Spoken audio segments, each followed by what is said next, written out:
Mark Hurley reflected on his life as he sat alone in the dark. He thought he had it all: a great job, a nice house, and a loving wife. Now, he only had the first two. He remembered his nearly 5-year marriage with Allison. They met at Marcus Financial Group, where she started in admin support before becoming executive assistant to his boss, Jake Marcus, 7 months ago. Jake's grandfather founded the company, which is now led by his father, Alan. Alan brought Jake into the business after college to learn the ropes, and Jake quickly became regional manager. Although destined to be CEO, Jake's promotion was years away. Mark respected Alan, who helped him transition to civilian life after being wounded in the Middle East. They met during Mark's physical therapy when Alan saw potential in him and offered him a job on the spot. Mark, having just finished his business degree before deploying, accepted and started working for Alan 8 years ago. He completed therapy, earned an MBA, and fell for Allison when she joined the company. They dated, fell in love, and got married, with Alan generously paying for their honeymoon in Hawaii. 3 years later, Jake joined the company. But unlike his father, he was arrogant and alienated his colleagues. Alan confided in Mark about his concerns regarding Jake's behavior. "You know I'll have to make him the regional manager eventually, Mark," Alan said. "I know. I'm counting on you to lead by example and help Jake transition into the job. Think you can do that?" Alan asked. "I think so, but it won't be easy," Mark replied. "What's your honest opinion of him, Mark? No sugarcoating," Alan insisted. "He's too arrogant and doesn't listen to others. He spends too much time flirting and throwing his name around. Allison says he's a carnal maltreatment lawsuit waiting to happen," Mark said. Alan shook his head. "I was afraid of that. His mother spoiled him. I hoped the job would help him mature. I'll talk to him." "When is Bill retiring?" Mark asked. "Bill Collins, the current regional manager, plans to retire in the next 6 months. He bought a place in North Idaho for retirement," Alan explained. Alan left, promising to stay in touch. Mark knew he would. There were other things Mark noticed about Jake but didn't tell Alan. Bill retired a few months later and Jake took over. Jake made some good changes, but also micromanaged and moved people around too much, causing frustration. One day, 7 months ago, Jake came to Mark's office. "I've been thinking about hiring a new EA, and I think Allison would fit nicely," he said. "My wife? That Allison?" Mark asked. "Yes, Gretchen is retiring soon and we need new blood," Jake replied. "Have you talked to Allison?" Mark asked. "Not yet. I wanted your input first." "What's she like at home?" Jake asked, smirking. Mark didn't like the direction of the conversation.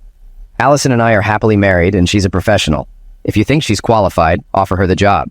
It's her decision, but remember, she's married to me." "I get it. If she takes the job, it might mean travel. Are you okay with that?" Jake asked. "I trust my wife. If she accepts, she knows the boundaries. I expect you to respect our marriage," Mark said firmly. "Of course, Mark. I respect you and your marriage," Jake said, still smirking. "There might even be a promotion for you." That night, Mark talked to Allison. "Did you talk to Jake today?" "Yes, he mentioned the EA position," she replied.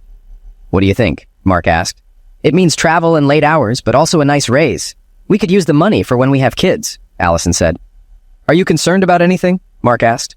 "I'm aware of the rumors, but do you trust me?" she asked. "Of course I trust you, but I don't trust him. He asked about you at home, which felt inappropriate," Mark said. "That's just Jake." "What did you tell him?" she asked. "I said you're a joy to be around and that we're happily married," Mark replied. "Good. I think I'll take the job," Allison decided. They went to bed and made love before falling asleep. Allison took the job, traveling every 2 weeks and working late 3 nights a week. Mark supported her and saw nothing unprofessional. Then, over 3 months ago, Alan had a massive stroke and died that night. The company was devastated, and everyone attended his funeral. Jake expected to become CEO, but the board appointed David Matheson as interim CEO, considering Jake too inexperienced. Determined to prove himself, Jake overworked Allison, making her travel and work late, straining their marriage. Their bed life dwindled, Allison's wardrobe became more revealing, and she grew demanding and short-tempered. One Sunday, Mark confronted Allison after a New York trip.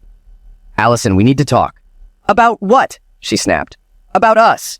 Jake's schedule is liquidating us. We need time off to reconnect." "I'm sorry, Jake's busy. Things are crazy." "Tell Jake you're taking a week's vacation. We need this."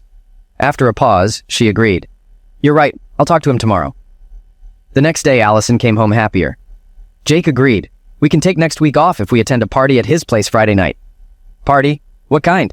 "Just a small get-together with friends." Mark felt uneasy, but agreed, provided Allison came home early the rest of the week. "Do you know any of these people?" "I've met some," Allison said. "Mostly college friends of his. A couple are clients. Not sure who else." "I see," Mark said. "All right, but come home at a normal hour this week, okay?" "I think so." We have the Henderson account dinner meeting on Wednesday, though. Mark knew the Henderson account was a priority since Alan's stroke. Okay, Wednesday night, but home on time the rest of the week. Deal, she smiled, wrapping her arms around him. Deal, she whispered, kissing him. The next afternoon, Jake came to Mark's office, smirking. What can I do for you, Jake? Mark asked. Allie says you're on for Friday night. Allie? Mark thought. Yes, as long as she gets home on time the rest of the week and we get next week off. We have the Henderson dinner on Wednesday. What's the party like? Mark asked. Who will be there? Just a casual get-together, a few college buddies and a client. Come casual. Just bring Allie. Mark nodded. By the way, Mark, Allie is great at her job. I appreciate you letting her do it without giving her a hard time. I'd be lost without her. Mark didn't know how to respond. Glad you're satisfied with her work. One thing, though. What's that? Jake asked. Do you call her Allie to her face? Of course. Why? Just curious. That night, he asked Allison. Do you let Jake call you Allie? You never let me. He's my boss. He can call me whatever he wants, she said. Mark dropped it, but it bothered him. The week went well, and except for Wednesday night, she was home on time. And they made love often. Friday night, Mark dressed casually and watched Allison get ready. Her dress was new, much shorter and revealing. She wore a strip he hadn't seen before and no bra. The dress had slits up the sides, exposing a lot of skin, with an open back almost revealing her strip. He could see her bosom swell against the material. Wow, you look amazing. Maybe we should stay home, she smiled. No, later. Where did you get that dress? It doesn't look casual. I got it in New York. Jake asked me to wear it tonight. Of course. Be careful, someone might get the wrong idea, she chuckled. I don't think so. Everyone knows their boundaries. They better. He hugged her and tried to kiss her, but she waved him off.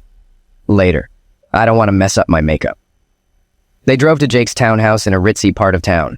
When Jake opened the door, Mark smelled marijuana and felt uneasy. 3 young men were introduced, John Whitehead, George Franklin, and Alan Jenkins, who worked for Henderson. Guys, this is Mark Hurley, Jake said with a grin. Mark, meet John, George, and Alan. Mark shook hands and wondered why Jake called him the man of the hour and didn't introduce Allison. My God, Allie, you look hot in that dress, Jake said. The men nodded appreciatively as Allison modeled the dress. Mark didn't like Jake's reaction. Let me get you drinks. Allie, white wine? Mark? That's fine, I don't drink much. Mark actually had a high booze tolerance but quit drinking years ago. He didn't want to risk it tonight. Jake returned with drinks. Allison took a big sip, while Mark took small sips, staying sober. Jake invited everyone to the living room. Mark noticed Allison sat on a love seat, and Jake quickly sat next to her. Mark took a seat opposite them, watching closely. Sorry, old buddy, force of habit, Jake said. No problem, Mark replied, glancing at his wife. They chatted until Jake asked, My dad said you were in the Marines? Yes, 5 years before a medical discharge, Mark answered. John asked, You ever see combat? Eliminate anyone? Mark nodded. Both. Allison looked surprised. You never told me that. It's not something I like to talk about. George pulled out a bag of marijuana. He rolled a joint and passed it around. Mark declined. Thanks, but no. I like to keep a clear head. Jake insisted. Lighten up, Mark. It's a party. You go ahead. I'd rather stay sober. Your loss. Besides, you can stay here if you get too messed up. You're off next week anyway. He turned to Allison. Rifle? Allison smiled and nodded. Sure. Jake blew smoke into her mouth and she inhaled, coughing slightly. That's good stuff, she said. Mark was stunned, not recognizing this side of her. Jake handed the joint back to George.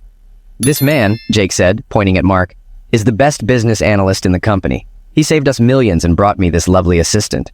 Allison smiled at Jake, and Mark noticed it was more than just a polite smile. She seemed to hang on his every word.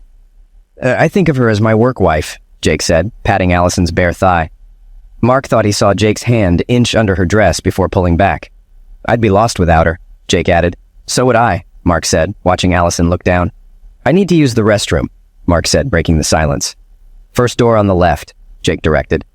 In the bathroom, Mark locked the door and looked in the mirror, thinking Allison might be cheating with Jake. He remembered Alan's advice about paying attention to details. Mark noticed several troubling signs. Allison's revealing dress, her interaction with Jake, her sudden pill use, and Jake calling her his work wife. He decided he needed proof. He discreetly started a video recording on his phone. Returning to the room, Mark saw Allison sit up quickly, with white powder on her nose. The others had it too. Mark sipped his drink and saw undissolved powder at the bottom. What the hell? He felt suddenly tired and incoherent. Are you okay? Allison asked. Jake and the men stood up, with Allison grabbing Jake's arm. Mark tried to stand, but couldn't. Take a nap, Mark, Jake said as the men put his feet up. Allison removed his shoes, and Mark noticed her strip on the love seat. Allison covered him with an Afghan. "I'm sorry, Mark, I really do love you," she whispered, kissing his forehead. He fell into a deep sleep. When he woke, the house was dark and silent except for snoring upstairs. He realized he'd been out for over 3 hours. He stopped the video recording and crept upstairs. In the master suite, he saw Allison unclothed on Jake's bed with one leg over him. One of the 3 men was also undressed next to her. The other 2 were asleep, one on a couch and the other in a recliner. Mark quietly returned downstairs. He needed to find out what they dosed him with, so he rummaged through Jake's kitchen and found a Tupperware container. He poured the drink into it and sealed it. Back in the front room, he took Allison's keychain from her purse and found an unfamiliar key. He pocketed it, then grabbed Allison's phone, intending to check it later. He placed his wedding ring on her purse so she'd see it, put on his shoes, and crept to the door. Details, he thought. He looked for a security system, but didn't see one. The unfamiliar key fit the door perfectly. He locked the door behind him and quietly left, not turning on his car lights until he was on the street. He drove to a convenience store and called his old friend R.K. Evans, who ran a private investigative firm. "Hello?" a sleepy R.K. answered. "Hey, R.K., it's Mark. Sorry to call late, but I need your help." "What's up, Mark? You need bail or something?" "Not quite. Can you be at my place in 20 minutes? "Yeah, sure. Everything all right?" "I'd rather not talk about it over the phone." "Gotcha. See you in 20. "Thanks, buddy. Semper Fi." "Hoorah," R.K. replied. Mark bought a 12-pack of beer and cigarettes. He hadn't smoked since leaving the service, but needed something to calm him. At home, he put the beer in the fridge, lit a cigarette, and sat on the couch, using a candy dish for an ashtray. R.K. arrived, and Mark offered him a beer. He explained the night's events. "Holy crap," R.K. said when Mark finished. Mark handed him the container with the dosed wine. "Can you get this analyzed?" R.K. nodded. "It'll be Monday or Tuesday before I get results. I need everything on Jake Marcus, John Whitehead, George Franklin, and Alan Jenkins. Jenkins works for Henderson Manufacturing. Here's a video of them." "Got it," R.K. said. "Do you want surveillance inside Jake's place and yours?" "Yeah, if you can. I have a key. I didn't see a security system." R.K. took the key. "No problem. How'd you get this?" "I took it from Allison's keychain." R.K. nodded. "You probably can't use any video from inside his place as evidence." "I figured. This is personal." "I understand," R.K. said. Mark handed him an extra key to his house and the security system code. "I can set up equipment now," R.K. offered, returning the key. "High-def cameras, audio, even record landline calls." "Do it," Mark said. "How much will this cost?" "Don't worry about it. You saved my skin in the Middle East. This is the least I can do." "Thanks, old friend. At least let me cover your costs." "All right," R.K. said. "Let's go through the video for clues." Mark started the video from the beginning. "Stop right there," R.K. said. Mark paused it. "Back up a bit." They watched as the camera captured Allison finishing a line of white powder on the coffee table. Mark stopped the video. "Damn," Mark said. "I saw her just as she sat up. That definitely looks like powder on the table." "Yes, it does," R.K. replied. "Interesting. Have you ever known Allison to use pills?" Mark shook his head. "No, never." "Let's see what else is on here." Mark resumed the video, and they watched as he sat on the couch across from Allison. "Hold up." Mark paused the video. "What's that on the love seat?" R.K. asked. Mark looked closely. "It's Allison's strip. I saw it before I passed out, but thought I was imagining it. She must have taken it off after I went to the bathroom." He resumed the video, and they saw when the pill affected Mark. The camera showed him lying down, with the others looking down at him. They heard Allison ask if he was okay, and Jake telling him to take a nap. Allison then leaned over and whispered in his ear. "You sure you don't want to tie him up and make him watch us?" George asked. "No," Allison said. "This is enough for one night. We have all week." "We can always step things up if he doesn't go along," Jake said. "You know John swings both ways. Maybe he could show Mark the other side," he added, laughing. Mark's face turned red as he heard Allison join in. "I'd like to see that," she said. "Really?" John asked. "You'd let me screw your husband?" "Sure, why not?" she said. "Maybe if you're nice, you can get him to do more." They all laughed again. "I've never done a Marine before," John said, "but I doubt he can give as good a head as you." Mark fought the urge to throw his phone. "Seriously, Jake, is he going to be okay? You didn't give him too much, did you?" Allison asked. "Nah, he'll be fine," Jake said. "He'll sleep for about 12 hours and wake up with a headache. He'll think he drank too much. Tomorrow I'll introduce him to the really hard stuff. By next week, old Mark will be a powder user. Maybe I'll even have him work the street for me. Too bad dear old dad isn't around to see his golden boy fall." "Is that why you hate him?" Allison asked. "That's all I heard about in college," Jake said. "How Mark went to school while serving and fighting for America. How he worked hard while defending the country. Sometimes I thought Dad would rather have Mark as a son than me." "Well, guess what, Dad? I'm Mark's boss now. I have Mark's woman, and by next week your golden boy will be a powder user. They all laughed. Are you boys with me? Jake asked. They all said yes. What about you, Allie? Are you with me? If not, you'll be on the street with him. I'm with you, sweetie, Allison replied. I've grown to love this too much to walk away. They assumed she was referring to Jake's manhood. All right then, Jake said. Let's go upstairs and start the real party. Goody, Allison said, heading upstairs. This time make me airtight. The video recorded sounds of lovemaking from the bedroom. Mark stopped the video and put his head in his hands. RK placed a reassuring hand on his shoulder. This is going to be tough, but we'll get you through it, RK said. Mark nodded. Thanks, RK. What will you do? I'm divorcing her. No doubt about it. I understand. Why don't you get away for a few days? Let me handle this. What are you planning? Mark asked. It's best you don't know. We just witnessed a criminal conspiracy. Someone will go to jail, but we need you safe. But I can help, Mark insisted. RK shook his head. No, you're in danger. Remember Gunny Johnson? He's in Vegas now. He owes me favors and can set you up with a place. Okay, let me wire the place for audio and video first, Mark said. Stay focused, understand? Yes, thanks, RK. You're a good friend. RK smiled. Semper Fi, bro. Do or die. Hurrah, Mark replied. Mark went to the porch with a beer while RK wired the rooms and tapped the phone.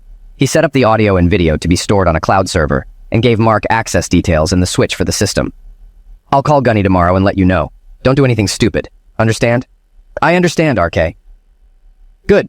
Hang tough, my friend. I'll be in touch. Thanks again for everything, Mark said. After RK left, Mark turned on his computer and checked his bank accounts. He still had an account in his name from before the marriage, into which he had been depositing 10% of his earnings. Originally meant as a surprise for Allison, he transferred half of their joint account funds into this old account and paid off and canceled their joint credit cards. He still had a personal credit card from his original account. He packed clothes for a few days and loaded the suitcases into his car. Inside the house, his eyes fell on their wedding portrait over the fireplace.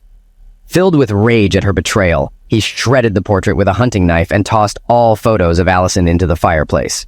He also added her wedding dress, but decided to wait before burning everything, wanting her to witness it.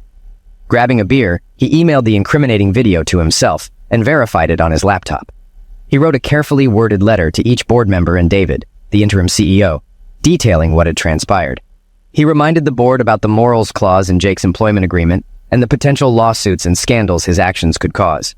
He expressed his respect for Alan and hoped the board would act appropriately. Satisfied with his letter, he attached the video and emailed it to David and the board, stating he would be on vacation but reachable by email or phone. He expected a response by Tuesday and planned to be away by then. He sat back, lit a cigarette, and watched as the heat burned Allison's face in the photo, feeling a sense of grim satisfaction. He unlocked her phone using the code he had set up for her. Going through her texts, he became even more furious. They had been sleeping together for at least 6 months, but in the last 3, Allison had started openly disrespecting him. He found numerous pictures, Jake undressed, Jake and Allison kissing and dancing in a nightclub, likely in New York, and explicit photos of Allison with multiple men. There were videos, too, showing Allison having lovemaking with Jake and others, including the 3 men from the party. He realized this was what she had been doing on her work trips. He copied everything and emailed it to himself using her phone. By then, he had downed 6 beers and smoked half a pack of cigarettes, using her face in the photos as an ashtray. Seeing the sunrise, he knew Allison would wake soon and discover he had left. Expecting her to be up within an hour or 2, he grabbed his loaded rifle, locked the door, and lay on the couch, trying to get some sleep. Allison woke at 8:30, checked the clock on Jake's nightstand, and went to the bathroom to clean up. Jake and the others were awake by the time she came out. Jake threw on a robe and looked at her. Want to go downstairs and start breakfast? Jake asked. Mark will probably want coffee if he's waking up. Sure, she said, tossing on a robe and padding downstairs. She started a pot of coffee and went to wake Mark in the living room, but he wasn't there. The Afghan was tossed aside and his shoes were gone. She ran around checking the bathroom, but he wasn't there. She saw the car was gone and his ring on her purse. Oh crap, she gasped, running upstairs. Jake stopped her in the bedroom. What's wrong? He's gone. What do you mean gone? He must have woken up and left. He took the car and left his ring. Call him and get him to come back. Okay, she said, running downstairs. She put Mark's ring in her purse and looked for her phone, but couldn't find it. By then, Jake was downstairs. My phone is gone. Use the house phone. You don't understand. It's full of texts, pictures, and videos you sent. If he has it, he's seen them.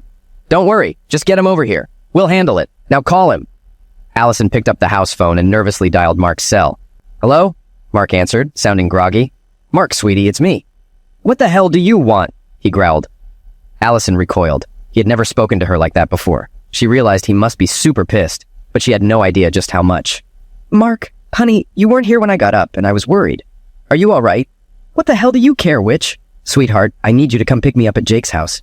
Can you do that, please? Mark laughed. Screw you. I may have been clueless yesterday, but not anymore. You don't get to call me sweetheart or honey ever again. Mark, please don't be angry. I do love you. Yeah, right, witch. Tell me another one. Mark, we need to talk.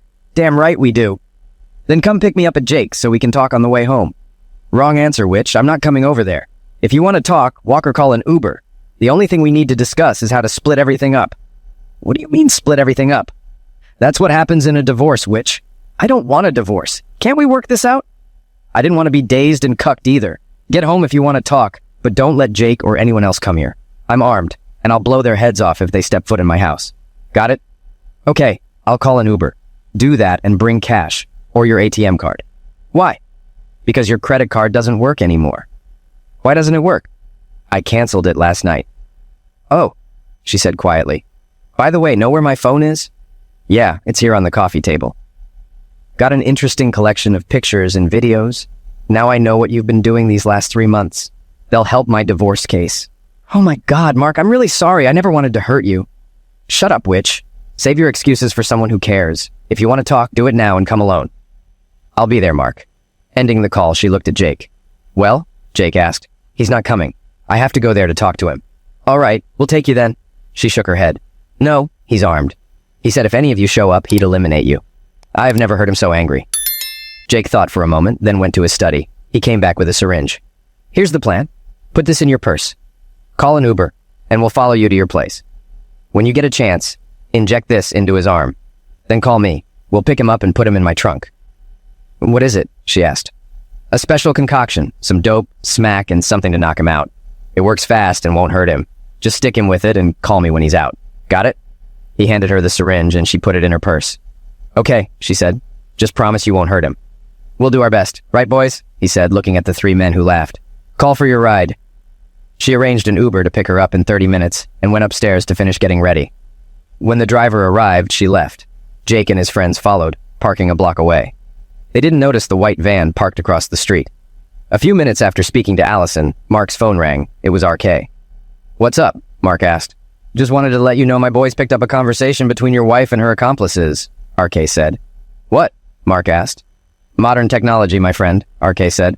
A parabolic microphone picked it up. Your wife is getting an Uber, and her buddies are following. They're planning to dose you and kidnap you. It's in her purse. She'll hit you with it when she can. My boys will follow Jake and his crew. Damn, Mark said. Yeah, RK said. Be careful. I'll text you when they leave. Turn on the surveillance gear when she gets there, and I'll monitor it. I'm just down the street. I'll call the cops when needed. Be ready. Okay, thanks. About half an hour later, Mark got the text. On the move. Showtime, Mark muttered. He had about 20 minutes before they arrived, so he stashed the rifle where Allison wouldn't find it easily and turned on the surveillance gear. In the kitchen, he grabbed a Ziploc bag for the syringe and a tissue. Watching from the window, he saw the Uber pull up and Allison nervously exited the car, clutching her purse. He turned on the fireplace, setting the photos and her dress ablaze. When she walked in, she grimaced at the cigarette smoke. Her eyes widened at the sight of the burning portrait and her wedding dress. You're burning my wedding dress? Our pictures? Mark, why are you doing this? Tears streamed down her face, but Mark was unmoved. I wanted you to see what your actions have done to us. She glanced at the beer bottles and cigarette butts in her candy dish. I thought you had a low booze tolerance, and I never knew you smoked. I quit smoking, and as for drinking, I get mean when drunk.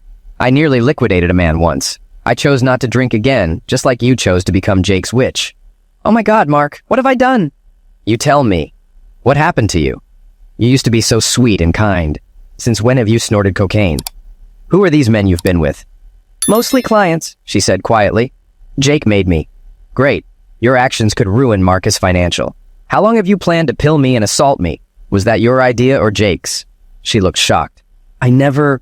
she began, but Mark cut her off. Shut up, he said, pulling out his phone. He played the video of her and her accomplices talking over him. Her face turned white as she heard her own words. How did you get that? She asked. It doesn't matter, Mark said. What's important is that David and the board members now have this video. The police will have it too. We're getting divorced, and if I have my way, you'll be in prison for a long time. I just want to know why." "You don't understand," she said. "It's a long story." "Maybe you can tell me one day when I'm not so inclined to wring your neck," Mark said. He saw her start to open her purse and ripped it off her shoulder, dumping the contents on the coffee table.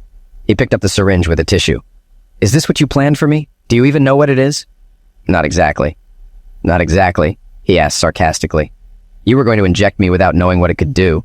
You're one sick witch. Did Jake tell you to do this?" She nodded. "Yes." "So if Jake told you to shove a hot poker up your bum, you'd do that too. You were supposed to inject me, then call him to come kidnap me, right?" Ashamed, she nodded. "Pretty much." "All right, here's what we'll do. Call Jake, put it on speaker, and tell him you did it. I'll take it from there. Don't let him know I'm waiting, got it?" "You want me to set him up?" "Yes. Any questions?" She shook her head. "No, I understand." "Good. Now do it, and no tricks." Mark watched as she called and put the phone on speaker. "Jake, it's me, Allie. It's done, he's out." "Good girl, we'll be right there." She ended the call and looked at Mark. "He'll eliminate me when he sees you're not out." "Tough luck. Remember, no signals, otherwise I might eliminate you myself." Mark sat in a recliner and waited.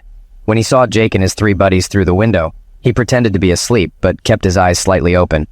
Jake walked in, looked at the mess, and started toward Mark. "You did good," Jake told Allison. "Now we're going to put him in the trunk." As Jake reached for Mark, Mark opened his eyes and smashed Jake in the throat. Before Jake could react, Mark kicked him hard in the lap. The other three men tried to help, but RK's team detained them. Jake fell to his knees, moaning in pain. Mark slipped behind him, pulled out his hunting knife, and grabbed Jake's hair, positioning the knife at his throat. "Make your peace with God," Mark growled. "I'm going to cut your head off." Jake pissed his pants in fear, and Allison recoiled in horror, wondering who this monster was. Mark began pressing the knife against Jake's throat when RK shouted, "Sergeant, don't do it. Drop the knife. The police are on their way." "He deserves to die," Mark exclaimed. RK knelt in front of Jake. "Yes, he does, but not by your hand. If you eliminate him, you'll end up in prison. Let the authorities handle it. Please, as a friend, put the knife down. He'll pay for what he's done." Mark looked at RK, feeling Jake trembling in fear. Slowly, he pulled the knife away and stood up. RK turned Jake over, zip-tied his hands, and told Allison to lay face down as he secured her hands. Hot tears fell from her eyes as she watched a picture of her and Mark burn in the fireplace. Mark sat on the couch, watching RK secure both Allison and Jake. The other three were secured in the front yard by RK's men. Police sirens grew louder as cruisers stopped in front of the house. "Hand me your phone," RK said. "I'll talk to the police before they come inside." Mark handed him the phone. As RK left, Jake turned to face Mark, his smirk finally gone. "My father always did love you more than me," Jake said. "Not true, Jake," Mark replied. "He always hoped you'd mature enough to step into his shoes one day." "Would you really have cut my head off?" Jake asked. "We'll never know, will we?" Mark replied. "But I promise you, where you're going, you'll meet people who won't hesitate like I did. And if you come after me again, I won't hesitate either."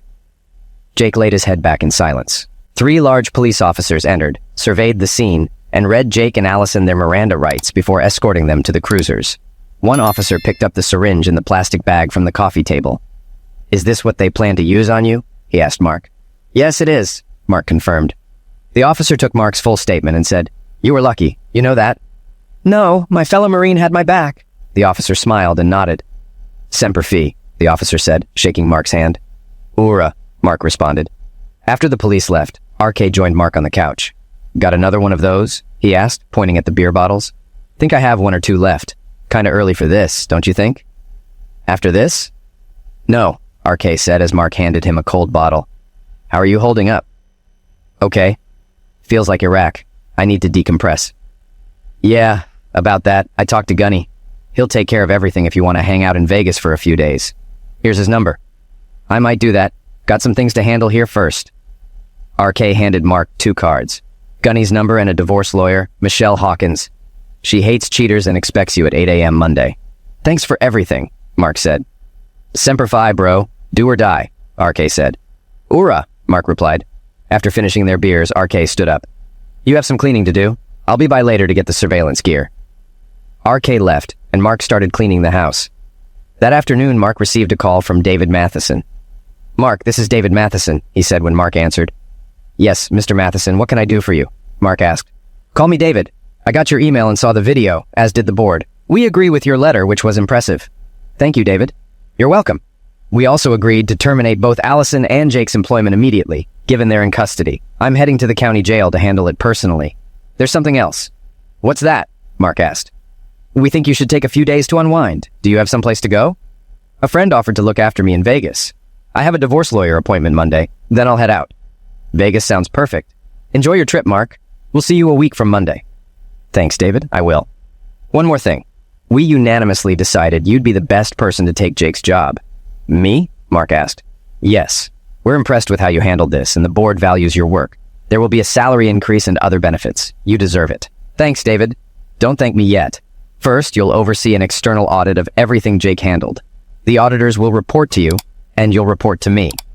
I think that's a good idea. I've learned Jake had Allison engage in lovemaking with some clients. Good God. Well, I'll leave that to you. Have a good trip, and we'll see you a week from Monday. See you then, David. Thanks. After the call, Mark finished cleaning the house and mowed the yard. He called Gunny Johnson, and they caught up. So, you want to come out for a few days and have some fun? Gunny asked. Yeah, sure. All right, come on out. I'll set you up with a nice room and show you the ropes. But remember, this is Las Vegas, not Bangkok. They laughed. I'll remember, Gunny, Mark said. See you Monday evening. See you, Mark, Gunny replied. RK stopped by to gather his equipment. Quick update. Cops searched Jake's place and found a ton of pills, lovemaking toys, DVDs, and more. Jake was a real creep. My friend on the force said there's likely more illegal stuff they haven't found yet. Damn. RK stayed for dinner, and Mark fell asleep shortly afterward, mentally and physically exhausted. The next day, Mark tossed all of Allison's belongings into trash bags and hauled them to the garage, planning to wait on taking them to Goodwill until he knew she'd be going to prison. The following morning, he arrived at Michelle Hawkins' office at 8 a.m. She reviewed his evidence and paperwork, making notes as he spoke. She explained California's divorce laws, noting that everything is generally divided equally. Since they had no children and the house was his before marriage, he'd likely keep the house, while Allison would get the remaining half of their bank accounts. Her infidelity couldn't be brought up in the divorce, but the criminal charges might influence the judge. She also mentioned he probably wouldn't have to pay support while she was incarcerated, though that could change upon her release. I'll make this as painless as possible, Michelle assured him. I'll draw up the papers and have them served. If she signs, I'll present them to the judge, and it'll be a 6-month wait. Mark agreed and gave her a retainer. Before heading home, he stopped by the county jail to inform Allison he was filing for divorce. Sitting at a table, he watched as she was brought out, looking haggard in an orange jumpsuit. They picked up the handsets to communicate through the plexiglass shield. Hello, Allison. Hello, Mark. I wanted to let you know I'm filing for divorce. I saw an attorney today. I figured you would, she said. When is your arraignment? Tomorrow morning. The prosecutor is asking for no bail. That's probably best. Now tell me something honestly. What's that? She asked. What happened to you? She looked down, embarrassed. Things were going well at first. Jake seemed like any other executive. After Alan died, Jake got furious he wasn't promoted and blamed you. He thought his father set things up for you. That's crazy, Mark said. Alan hoped Jake would become CEO one day. I know, she said. We went to New York that weekend. At a club with clients, dancing and drinking, I flirted a bit, but didn't think I was out of line. Next thing I know, I felt really good and ended up in bed with 2 guys. Jake joined in later. She paused. The next morning, I felt guilty. Then Jake showed me pictures and videos he took and said I had to do whatever he wanted or he'd show you. So he blackmailed you, Mark said. And probably dazed you too. He did. He admitted it later. No surprise they found pills at his place. Did he get you on powder? She nodded. Yes, and dope and other stuff. How many clients did you sleep with? She shrugged. I don't know, several. Jake set it all up whenever we traveled. Mark shook his head. From the video, it seemed like you enjoyed dazing me, turning me into a powder user for Jake. Was Wednesday's dinner really about the Henderson project? She shook her head. No, we were planning Friday's party. So you planned it all in advance? Allison nodded. Yes, I'm sorry, Mark. That's the first thing you've said that I agree with. Can you forgive me? He chuckled. Not just no, but hell no. You cheated on me with that idiot and who knows how many others. Then you plotted to pill and assault me. You're out of your mind, and don't even ask if we can be friends. I understand, Mark. I hope it was worth it. Goodbye, Allison. He hung up as tears fell down her cheeks. He went home, packed, and headed for Vegas. He met up with Gunny Johnson, and they reminisced over dinner. Gunny then showed him around, gave him gambling tips, and escorted him to his room. Inside, a lovely young brunette sat on the bed. She stood up as they entered. Mark, this is Candy, Gunny said. She'll be your tour guide while you're here. Gunny, this isn't necessary, Mark said. Nonsense, son. This is exactly what you need after what your wife put you through. Relax, have a good time, and remember, what happens here stays here, usually. They laughed. I gotta go. You two have fun, Gunny added. Before he left, Mark turned to Candy. "Tell me, are you an escort, courtesan?" "Not anymore," Candy said. "Thanks to Gunny, I'm out of a bad situation. I'm clean, going to school, and working a real job. He told me about you and asked if I'd spend time with you. That's all. If you want, I'll leave and never bother you again." "No," Mark said. "He's right. I could use some companionship right now, and you're a very lovely woman. Would you like to go out for a drink?" "That sounds nice," she said, smiling. They went to the club, had a few drinks, talked, and danced for a few hours.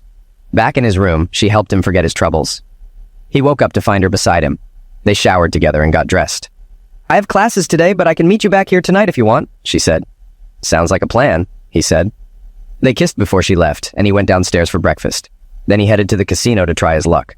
Following Gunny's advice, he walked away with about $300. He spent it on dinner, drinks, and a show with Candy that night. Once again, she rocked his world. The rest of the week went about the same, and by Friday, he was ready to go home and move on with his life. Candy hated to see him leave, but understood. She gave him her phone number and email address in case he wanted to reach out again.